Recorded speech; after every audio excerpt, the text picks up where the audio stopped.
Warhammer 40,000 has always been one of my most cherished and beloved franchises. Ever since I was a small kid going into the Games Workshop stores, I've absolutely adored everything to do with 40k. So, with Battlesector releasing its new Necron DLC, I felt now was the best time possible for me to go and dive in and give you guys a TLDR on Warhammer 40k Battlesector.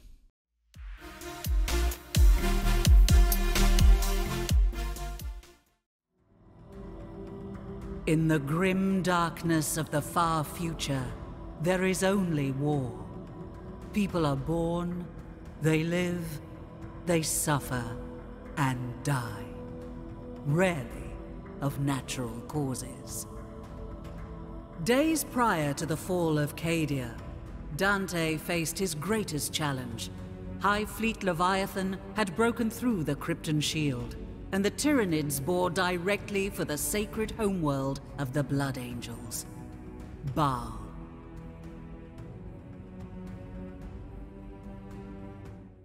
So, Battlesector. It's a turn-based tactical XCOM game. It was developed by Black Lab, and they're responsible for the epic Battlestar Galactica Deadlock. And he's published by Slytherin Software, whose library includes 40k Gladius, which is a 4X strategy game, Distant Worlds, Battlestar Galactica, and many more. Battlesector is developed on the Unity engine, and it's divided up into several parts, with campaign, skirmish, and multiplayer. In the campaign menu, we've got two campaigns, the story one, The Age of Crimson Dawn, and also the Planetary Supremacy. The Age of Crimson Dawn campaign is the story one, and has you commanding a detachment of Gene Hunt super soldiers, or otherwise known as Space Marines. I know that some of you out there may be groaning at yet another game featuring powered armor badasses, but hey, they're not Ultramarines, so it's a bonus for you. The campaign itself, it's really enjoyable for those veterans of 40k like myself and newer players, with an interesting and really engaging storyline of fully voice acted characters. So they're fighting off the remnant of the monstrous Tyranid High Fleet Leviathan, their intergalactic insect gribbly horribleness, after the devastation of their homeworld Baal. Those of a 40k lore disposition such as myself will be thrilled to note this is actually canonically accurate, and it tells a really interesting story, and as a piece of Blood Angels lore that is actually bang up to date with the current ongoings in the 40k universe. Gives this game relevance, gives this campaign something tangible. I also found the campaign really interesting, engaging, and decently challenging. I played it on the Astartes difficulty, which is this game's medium difficulty. I like to play games at that difficulty, as it's usually where the game devs have developed the game. And I found that most of the time with some strategic thinking and planning, I could usually get through most of what the game threw at me. Planetary Supremacy is the brand new campaign mode that's actually been added for free, but comes alongside of the Necron DLC. Planetary Supremacy is basically a planetary conquest style scenario which players are pitted against two other aggressors and to fight over a hex-based map to dominate and ultimately win the day. Victories earned by taking territories and increasing the army cap points to bring in more advanced units and in greater numbers, and steadily making your way toward the enemy base territory. So destroying that base will allow you to remove that faction from the campaign permanently and achieve domination over them. Each hex has a different point value or strategic value to them, such as Vox stations that are scattered about the map. Players are allowed to choose any of the three major factions currently available, so those are the Space Marines, the Tyranids, or the Necrons. Skirmish mode allows you to play one-off battles of your choosing, and it's actually a really great way of testing out units and combinations to develop your tactics. So you play against AI, and that allows you to choose any of the three factions to play as, even replaying key battles from the campaign. Additionally, the creation of army lists will allow you to spend time developing the perfect force to be used in multiplayer. Multiplayer is actually a really interesting affair as it allows for the obvious, PvP fights you'd expect against other players, but it also allows them to be conducted in two ways, either as a live fight or an asynchronous one. This is actually honestly one of the first time I've seen this in a video game, and it's actually one of the virtues of a turn-based game too. So live fights progress much as you'd expect with both players online simultaneously to fight their war. Asynchronous, however, doesn't do that and can be fought with a player that's offline. Effectively, one player makes their move, then wait till the opposition is online and makes theirs. It's like a long distance game of chess that can go on for several days. It's a niche addition, but it's one I'm actually really glad to see, and I hope it crops up more on turn-based games in the future. Finally, there's also a well-developed tutorial which, well, teaches you the basics and advanced aspects of the game. I found some parts of this to be a little ambiguously written, or maybe I just didn't understand it, but ultimately it's a really great way of learning how to play this game. Talking of which, how does it play? Before I go any further with my thoughts on Battlesector, I just have a quick favour to ask. This channel is growing all the time and it's thanks to ladies and gentlemen like you watching the video. If you're enjoying this vid and you want to see more, I upload weekly here on YouTube and do these TLDR reviews. And if you could hit the subscribe button and hit the like button, that would be super helpful. Anyway, thanks for your attention, back to the video. As I mentioned, Battlesector is a turn-based game, which, as the name suggests, your forces and then the opposition play in turns. At the start of the game, there will be a deployment zone, as well as an army cap limit. This limit dictates exactly how many units you can deploy during the phase, and can dictate what kind of equipment you can and can't bring on those individual units. So for example, like an Intercessor Space Marine can either have a bolt rifle or a bolt auto rifle. The difference is a points cost, different mechanics and characteristics of the weapon in question. Once the formation and distribution of your forces is complete, you can enter into the first turn. I would mention here that the inclusion of an army formation save function would be really friggin' helpful, so I wouldn't have to constantly put my units out the way I like them every single time. The turns are divided up into movement and action like most XCOM style games, and this can be conducted at your leisure, meaning that you can move, shoot, move again until the movement and action points are used up, and the order of which unit moves first is again up to you. This freedom allows for a really fluid and fast pace of battle and allows for things to rapidly change in the field. I'd commonly find myself starting with one strategy, and then as new enemies and new threats approached, I'd adjust and fluidly, dynamically adjust myself on the fly to meet that threat. Each unit on the field has its own specific function and can move different distances, and maybe it's even able to shoot more than one time. I won't go into specifics here, but suffice to say there's a ton of tactical depth being extracted here, and that goes into things like armor piercing capabilities, rate of fire, range, etc, etc. In true 40k fashion, this game has a really robust melee system that feels great when you get it right, and makes you feel completely powerless when you get it wrong. Melee is a core part of this game, and there are several units dedicated deliberately to it. Most of these units, however, will also have a backup range weapon just in case, such as the Assault Marines and their chainsaws and bolt pistols, making them not feel entirely useless at the range portions of the game. Melee units have a great ability to get up close and disrupt enemy formations and lines. In some instances, when they inflict heavy enemy losses, they can engage in an overwhelmed state, and they'll push the enemy back a tile. This also entraps the enemy unit into that melee, and they're not going to be able to withdraw or maneuver until they break free of that melee, either by killing your units or using the fallback function. Melee units also have some other really cool tricks as well, like Zone of Control. This is where a hostile getting too close to your unit will have a really angry red armored Space Marine screaming "Purge the Xenos" at them as they take the initiative outside of their turn and attack.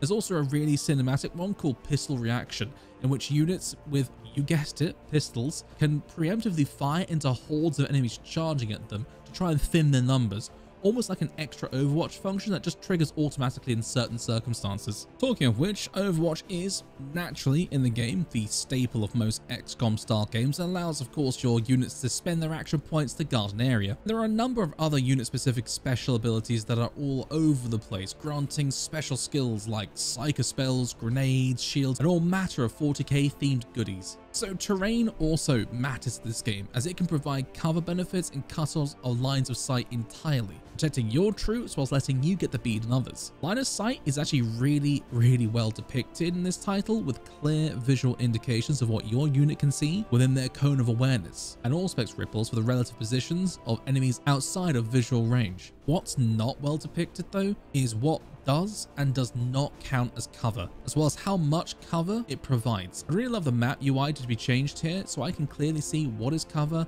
what isn't, and how much cover it's going to give me. Moving on from gameplay, let's talk a little bit about graphics. Graphically, 40k Battlesector honestly looks really fabulous. Animations are smooth and depict the real hefty weight of a Space Marine tromping through the battlefield. The models themselves are well detailed, and while up close they're not like ultra high poly count models that you'd use in a film, they look great in formations and they have a pleasing amount of wear and tear on the armor. Overall, the models are well proportioned and they look great on the field, There are some slightly awkward animations to some of the Tyranid models, mainly the larger monstrous units like the Tyran effects, but this is a nitpick at best and is not a dig at the animation team. The color palette choice as well is actually a really good one. It's got vibrancy that shows the hues of Blood Angel armor or the eerie green of Necron eyes, but it still makes the world feel war-torn and not too painterly or bright. It's the perfect balance that aesthetically is exactly where 40k should be in my opinion. Particle and special effects aren't too over the top in this game, but when they are included, like on the edge of power weapons, they look fantastic and they really stand out. This also includes the effects that are cast by units that then linger on the battlefield. Rather morbidly, I actually do like the number of bodies that are left around as well when the unit's killed, as well as the blood splatters thrown around the battlefield. It's 40k after all, it's par for the course. The priest continues to natter in my ear about the Primaris. They have not yet shown any sign of the Black Rage, but we have both witnessed the thirst present within them. They don't yet understand the tightening of their cheeks, the sanguine flush of their skin come battle.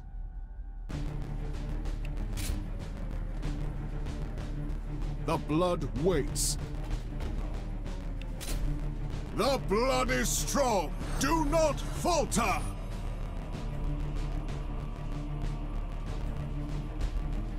No mercy! Has no right to live!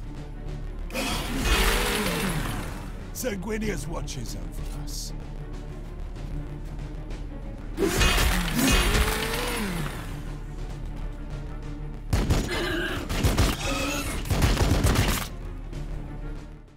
Sound design is kind of an interesting one for us to discuss, so let's start with the music. The BGM here, honestly, it's not anything outrageously outstanding. I wasn't left with myself humming the main theme or anything like that, but it is a decent soundtrack that accompanies the game well, and it sets the tone nicely. It doesn't stand out, but it's not out of place either. Voice acting is genuinely fantastic across the board. Every Marine character from the run-of-the-mill infantry to the heroes who narrate a lot of the story between missions sound authentic and honestly great. The standout here is whoever voiced Sergeant Carlion. He is fantastic as a depiction of a war-weary veteran space marine and absolutely sold me on the narrative. The Necrons too sound great with a mix of distorted binary machine language and more understandable voices, and while I would have liked them to sound a little bit more terrifying, this is more of an artistic choice. Even the Tyranids with their shrieks and grunts, whilst not strictly voice acting, sound like the shrill monsters of nightmares, and this is one of the best soundscapes of the Tyranid race I have ever heard in a game to date. Weapon sound effects are a little hit and miss. They're mostly hits though. Most of the weapons sound great. Bolt guns sound meaty and heavy. Frag grenade launchers sound brutal, and plasma, well, sounds like plasma. But I do find some of the more exotic weapons like autocannons or power weapons sound a little lacking in punch and substance. 40k is a universe filled with bonkers tier weapons and stupidly powerful war gear. Some of the more bombastic offerings fail to sound as insane as they're depicted. Also, I found that the Gauss weapons the Necrons use tended to sound a bit generic and repetitive, and I've loved them to sound a bit more like they do in Dawn of War, with like lightning being whipped across the battlefield. Overall though, sound is a genuinely solid affair, and it keeps up the standard being set by Battlesector.